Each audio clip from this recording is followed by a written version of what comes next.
So here's a question I had to ask myself, and I want you guys to ask yourselves as well. What is it that you want out of your career? So this isn't just a real estate question. This is this isn't most this isn't more so a life question. It could be though. But what do you want out of your career? In real estate, sometimes I'm gonna be real. Sometimes I don't care too much for. I'm not gonna say the business, but sometimes I don't care too much for the mucho that comes with real estate. At times, right? Because sometimes I don't feel like being bothered, and I know I shouldn't say that, but it's the truth, right? I'm human. Sometimes I don't feel like being bothered, and it's not that I don't feel like being bothered with the people per se. It's more so the nonsense that comes with it. Real estate is such an easy job to do. The transactions are simple, A through Z. It's not much. There's not much of a difference, but the people in the business is what makes it so difficult.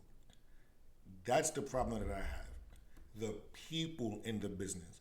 Now I know anything that's easy, anything that's easy probably isn't worth having.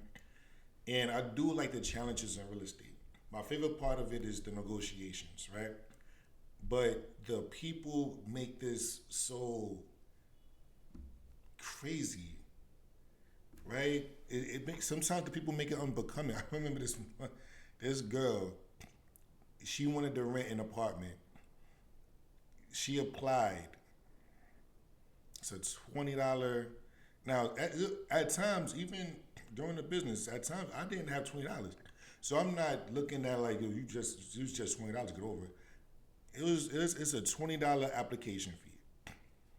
Just because you apply, it's an application, just like an application for work. It just because you fill in an application does not guarantee you the position. It doesn't guarantee you the job. It's an application. I'm applying. Credit wasn't the best. Yeah, you still have to give in your documents. Credit wasn't the best. Income wasn't the best. Um, I believe, as a matter of fact, I don't even know if income wasn't a factor. Something happened with her. I can't remember. She is blowing up my phone. Now I tell her we're still getting other applications in. It's up to the owner to decide on who they choose. It's not me. Maybe these renters and these also buyers they believe that the agent is the one that chooses. Maybe that happens in some places. I don't know, but it's up to the owner of the property, not me. I market the place, spend money to market the place, take the pictures, take the floor plan, do the videos, whatever, put it on the sites that it need to be. I attract you to come to the property, view it, you like it, you apply. It's not just, you don't get it because you came out your way to see it. You don't get it because you came out your way to apply for it. No, because you spoke to me, you might have flirted with me, right? Some of these girls think because they flirt with me, and some of them don't be the most attractive, but they feel like because they flirt with me and so on and so. No, I've read the art of seduction. No, it's not happening. It's not happening. But she she's like blowing up my phone. So I tell her like, listen, they chose somebody else. Why? She starts sending me voice notes. I blocked her. Like, what? I don't allow my woman to scream at me. I don't. What? Are you crazy? No, sober, right? That I don't like dealing with. That's the thing I don't like dealing with. And that's probably the craziest one as far as like leaving me voice notes. Some person told me that they were going to report me to the Department of State for discrimination because I didn't choose the application. Right? I don't choose your application. I'm spitting, I'm sorry. I don't choose your application.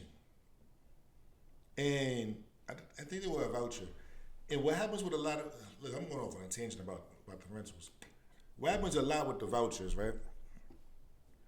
They feel well most of the voucher people that I've dealt with feel just because they have a voucher, they're automatically going to get the apartment.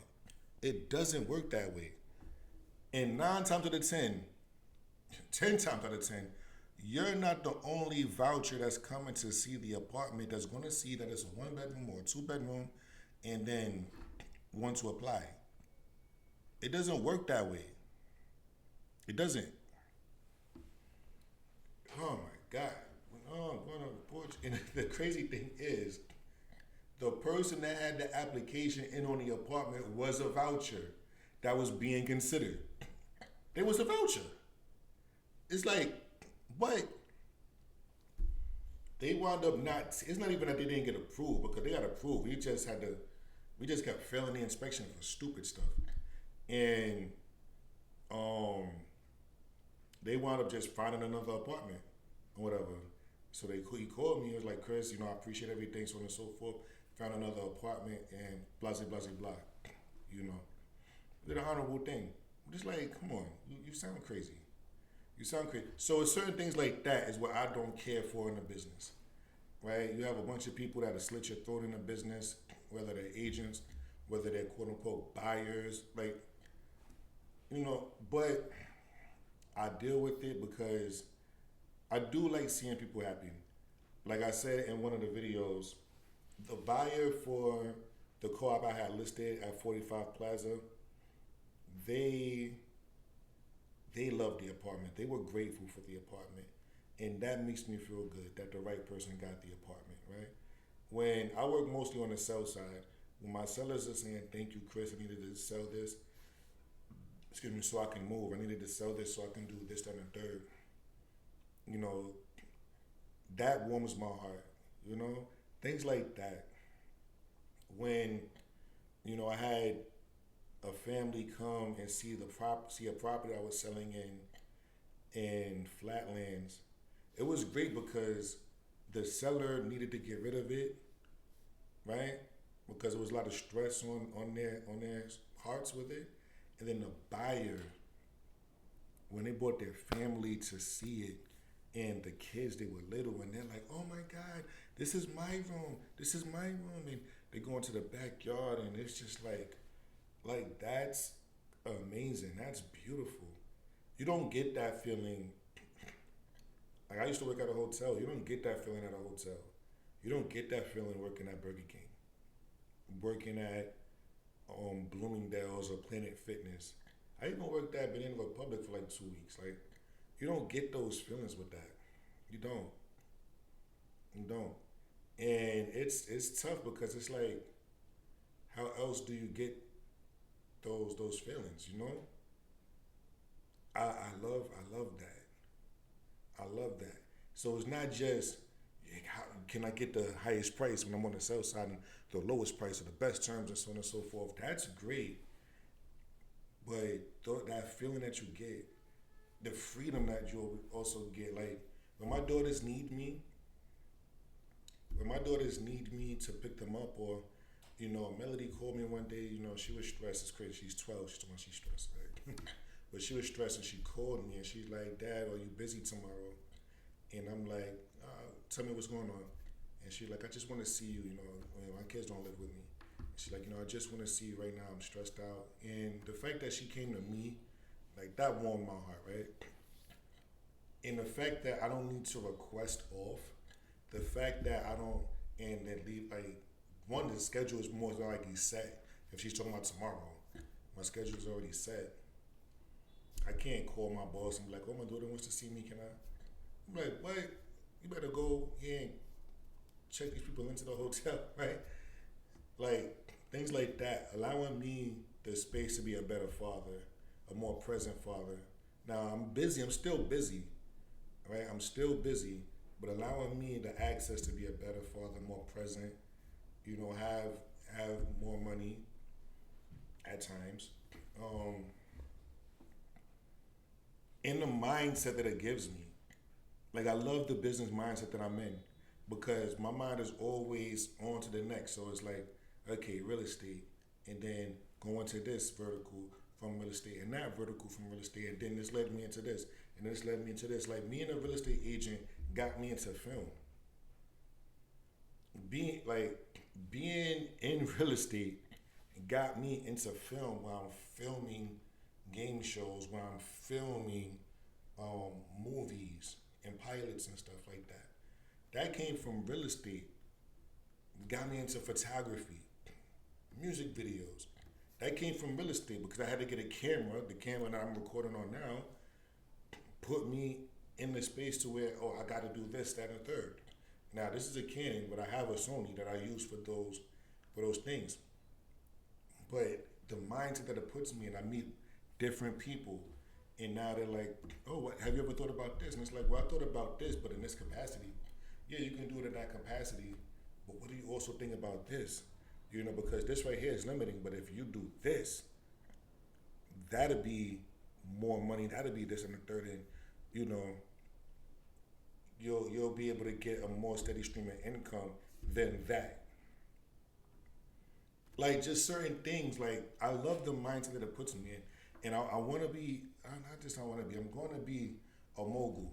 What I want out of real estate is to put me in a position to where my family's name, the Newton name, from my lineage down, will be remembered. Oh, you're a Newton, and not in a bad way, right?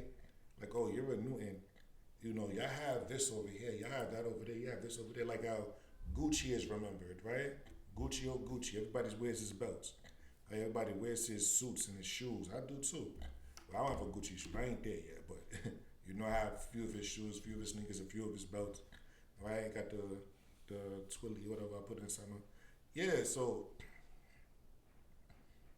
I want out of real estate what I want to be in that situation to where our name is respected in not just real estate, but period.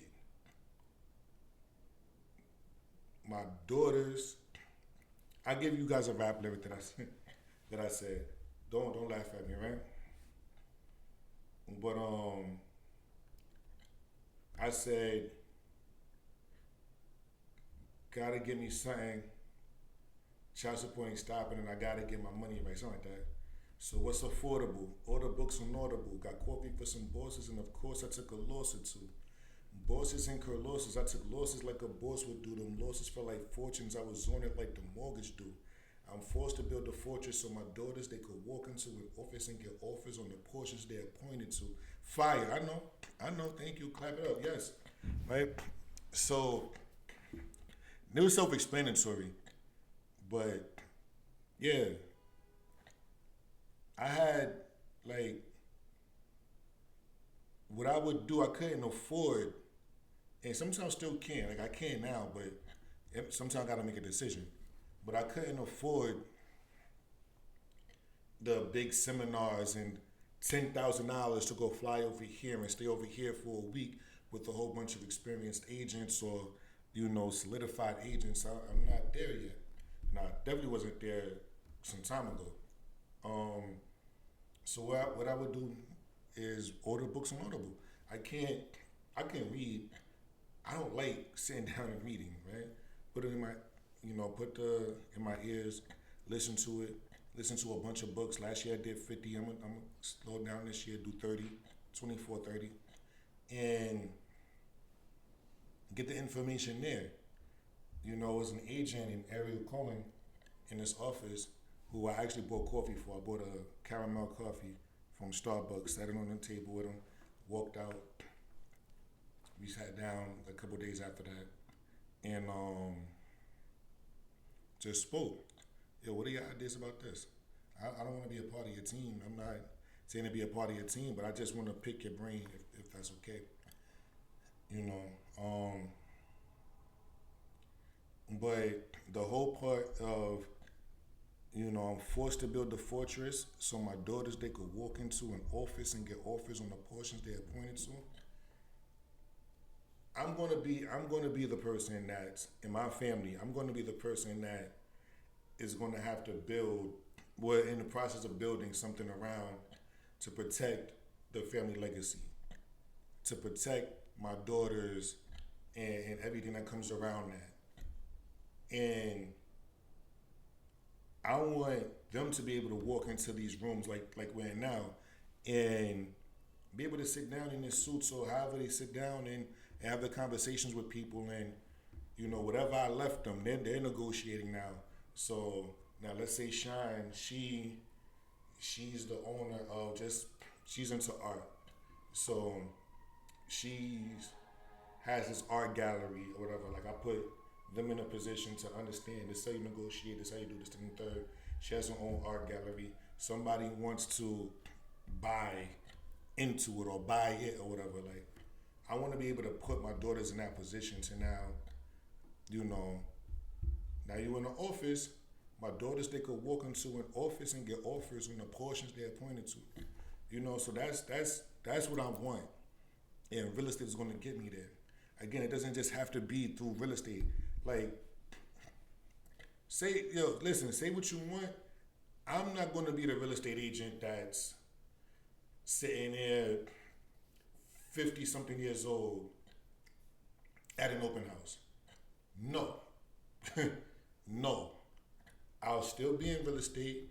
My dream is to have a team, fire myself out of the business, work on the business, whether in the business, and, let them handle that stuff. And listen, y'all need advice, y'all need this and the third, what's going on, how can I help? Like I have my own media platform now as well. And we could do everything internally. When I was at Ideal Properties Group, I basically had a brokerage within the brokerage. Like I didn't really need to lean on them for much. Like I had myself as the lead of the team, had Jackie Cruz, who was also a part of the team. We had a Newton Cruz team and a new Cruz team, and I dealt with the sellers. I got the leads in. Sometimes she would knock the leads out. Sometimes I would knock the leads out. Sometimes we have to do it together. Pause if applicable. She also would deal with buyers. I had another agent under me that was able to deal with buyers, whatever. Another agent that was dealing with commercial. I was building another agent to deal with the rentals. Like I kind of, cause the office we have 5 offices and then went down to 4, 3, whatever. But I kind of didn't have my own way. I had my own website. I kind of didn't need them other than, they wasn't giving me leads. I would cold call. That's how I got my leads. They had their photographer, but I had Johan. So we called Johan to take the pictures. So it was like that. Johan to me was better than the photographer that they had at the time. And he was also an agent, so he saw it from the eye that I needed him to see things from, So he was a little bit more expensive, but that's what had to get done, So that's where I'll be again, have my own media platform. We don't need to reach out to the vendors here. We are the vendor, right? We are the vendor. We have somebody that does commercial. I understand commercial. We have somebody that does rentals. I understand rentals. Buyers, sellers, so on and so forth. I just build a team and insulate ourselves around it, kind of like what Frederick Eklund and John Gomez is doing. Right, and then we expand. Like we're here in New York, and then, I have my license in Florida. Go to Florida, knock out Florida. Go to Cali, knock out Cali. And we just build like that, build like that, build like that. And I'll be 50 something years old, cool. I got that as a vertical. Then I got this as a vertical. Then I got this as a vertical. Then I got that as a vertical. And now, in my 50s and 60s, we sit on this empire. We sit on the Newton empire. Melody can do what she needs to do, or whatever. She can still follow her dreams. She don't have to get into anything I'm doing, but she'll be involved somehow, some way. Cadence will be involved somehow, some way, right? Like that's what I want out of real estate. So that's what I want you guys to think of. This is my personal thing, but think about that. What do you guys want out of your career? What do you guys want out of your life? Like, it was a quote that it got me out of so many predicaments, and I gotta like fix it now as well. Do something now that the you 5 years from now will be happy you did it. Now, what I did before, I put some money into stocks, about $250, $300, whatever, when I worked at the hotel. Finished at the hotel, COVID hit, got out the hotel, and 5 years later, 4 or 5 years later, I get hit crazy, pause, with a financial disaster. I'm not closing something for like another month, and I need to pay rent now. I'm almost at my bottom. I got bills, I got everything. Oh my God, what's going on? And I'm a man, I'm not gonna ask my girl for the money. She knows what I'm going through. I didn't want her to, but I'm not gonna ask my girl for the money. Oh shoot. Let me go see where this money is at. That money grew from like 250, like 400. I sent that to her account, cashed that out because my accounts was finished. Cashed that out. I was able to pay this, pay that, so on and so forth. You know what I'm saying? Like just catch up on the little bit I needed. It gave me room to breathe until I actually was able to close and cash a check. Yeah. And that came from something I did 4 or 5 years prior. Do something today. Do something now that the you 5 years from now will thank yourself that you did it. Right? Also, what, 3 years ago? I want to say 2, 3 years ago, I was just putting music on YouTube and I had uploaded a bunch of old music, whatever.